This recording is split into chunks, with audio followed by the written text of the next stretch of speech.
Welcome back, everybody, for another deep dive. This time we're going back to the 90s to Italy to look at Ronaldo's time with Inter Milan. Ah, yes, Ronaldo at Inter.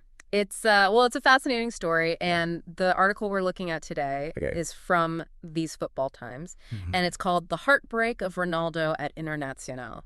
I mean, that title itself kind of tells you a lot right there. Yeah, it does kind of set the tone, doesn't it? It does. Hmm. You're going in expecting some greatness, but also that it's not going to be a totally happy ending. Yeah, tragedy. Yeah. So why don't we just jump right in? So to understand Ronaldo at Inter, you really have to understand Italian football in the mid-90s. Oh, absolutely. Like, what was the landscape like? So this is Serie A at its peak, Yeah. arguably the best league in the world at the time. Okay. And you had this incredible AC Milan team just dominating. You had all these legendary players, Baresi, Maldini, DeSioli. Yeah, it was a squad. It was a squad, and they were winning everything. And so where did Inter fit into all of this? Well, they were, Inter's a huge club, right? Tons of history, but they were struggling to keep up with their city rivals. Yeah, they couldn't quite get over the hump. Exactly.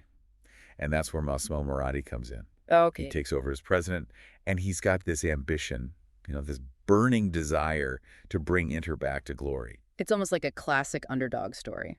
It kind of is. Yeah. And what better way to announce your intentions than by signing the biggest star in the world? And that's where Ronaldo comes in. Exactly. 1997, Ronaldo arrives in Milan for a world record fee. I mean, that in itself is just a statement, right? Oh, absolutely. It was massive news. He was already a global icon. I remember seeing the footage. The crowds were just insane. It was like Beatlemania. And you know what the craziest part is? What's that? He lived up to the hype. Oh, I bet. His first season was unbelievable. Really? The article calls him a footballing hallucination, Mm-hmm.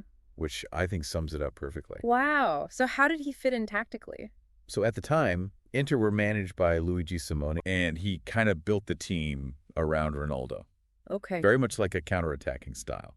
Absorb the pressure, then unleash Ronaldo on the break with his speed and skill. So just get the ball to Ronaldo and let him do his thing. Pretty much. Yeah. And it worked. I mean, imagine you're a defender and you see this guy running at you full speed. I wouldn't want to be that It defender. was terrifying.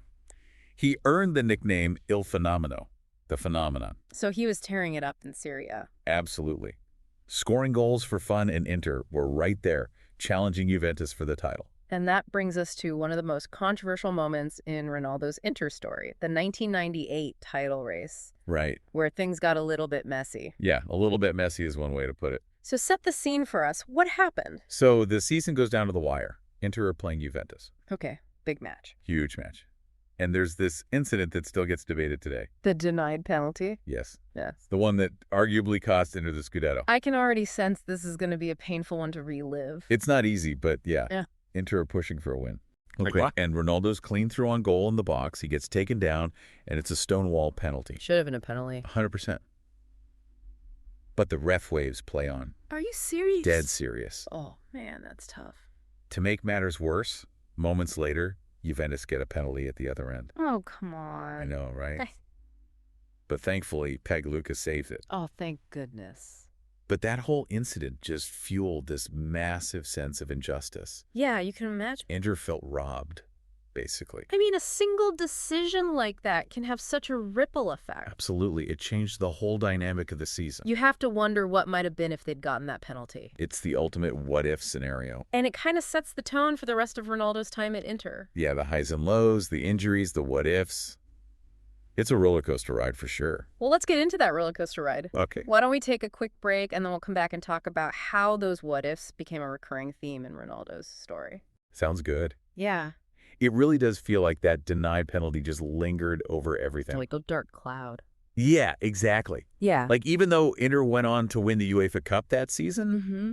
it still felt like something was missing. It's almost like they had a point to prove. Right, like they had to win something to kind of make up for that injustice. And that's where the injuries start to come in. Yeah, the article really emphasizes how fragile Ronaldo was. Right. It mentions these recurring injuries starting to pop up in the 98-99 season. It was like his body was starting to betray him. And then there's that devastating knee injury in late 99. The one against Lecce. Yeah, that was a career changer. Absolutely. A ruptured tendon in his right knee. Mm-hmm. I mean, that's not something you just bounce back from easily, Especially not at that time. right? The medical technology wasn't as advanced as it is now. So the recovery process was probably even more grueling. Yeah, and the mental aspect, too. Imagine being at the top of your game and then suddenly having it all taken away. I can't even imagine. It's got to be tough. And then there's the pressure to come back to be the same player you were before. Did Inter have any kind of plan for managing his return? Well, there were discussions for sure, Yeah. but it's a delicate balance, right? Right. You want to be cautious and not rush him back. Mm-hmm. But at the same time, he's your star player. Yeah. The guy who can win you games. And then there's the Coppa Italia final in 2000. Oh, man, that was heartbreaking. So he's back, he's playing, the crowd's going wild, and then... His knee gives way again after just 7 minutes. 7 minutes. 7 minutes. It was awful. You could just see the despair on his face. And the silence in the stadium. I remember watching it on TV. It was like the air had been sucked out of the room. It was like everyone knew that this was serious. This wasn't just a minor setback. For a player who relied so much on his speed and agility, To have his knee betray him like that again. that must have been devastating. It was. It really felt like the end of an era. And the article mentions that even before the injury, there were some cracks starting to show in Ronaldo's relationship with Inter. Yeah, there were rumors of disagreements with coaches and management. So maybe the injury wasn't the only factor in his eventual departure. It's hard to say for sure, but it definitely played a part. It's almost like that Coppa Italia final was a microcosm of his whole Inter career. Yeah, the brilliance, the potential, but then ultimately cut short by injury. And the unfulfilled promise. Exactly. The what-if factor that seems to hang over the whole story. It's like a constant reminder of what might have been. A parallel universe where Ronaldo stays healthy and dominates Serie A for years. That's a universe I'd like to see. Me too. But in our reality, we're left with this bittersweet memory of a player who was both incredible and incredibly unlucky. It really makes you think, doesn't it? Yeah. Like, what if he had stayed healthy? Yeah. How different would things have been? It's like a sliding doors moment for both him and for Inter. Yeah, totally. And the crazy thing is, Yeah. both Ronaldo and Inter actually did find success later on, just not together. Right. Ronaldo went on to win the World Cup with Brazil in 2002 and had an amazing few years at Real Madrid. Yeah, and Inter finally won the Scudetto in 2006. It's almost poetic in a way. Yeah, kind of bittersweet though, right? Yeah, definitely. A little bit of what could have been. But even with all the injuries and the drama, Ronaldo's time at Inter was still pretty special. He left his mark, for sure. Oh, yeah.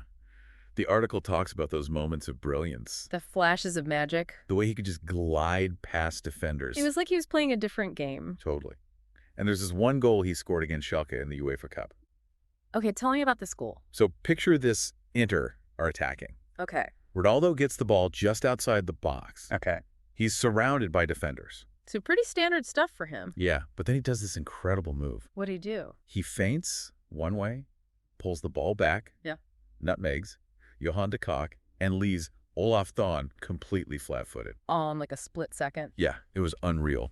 Like watching a video game? I gotta find that highlight reel. You should. It's amazing. And the article says that goal kind of sums up his whole Inter career. Oh, so. It's like these moments of pure genius. Yeah. But then always that question of what if? What if he had stayed healthy? Exactly. What if he had been able to do that week in, week out? It's a real shame. It is. Mm. But I think that's what makes his story so compelling. It's not just about the trophies, it's about the moments. The moments that made people gasp. And those moments still resonate today. They do. You know, people still talk about Ronaldo at Inter. Yeah, it's a story that sticks with you. It is. And I think it reminds us that sometimes the most captivating stories in sports aren't the ones with fairy tale endings. Right. Sometimes it's about the heartbreak, the what ifs, the unfulfilled potential. Exactly. And those stories can be just as powerful as the ones where everything goes right. So there you have it, the story of Ronaldo at Inter. A mix of brilliance, heartbreak, and ultimately a legacy that continues to fascinate. It's a story that makes you think about what defines success in sports. And how sometimes the most memorable moments are the ones that leave you wondering what could have been. Thanks for joining us on this deep dive. It's been a pleasure as always. Always a pleasure.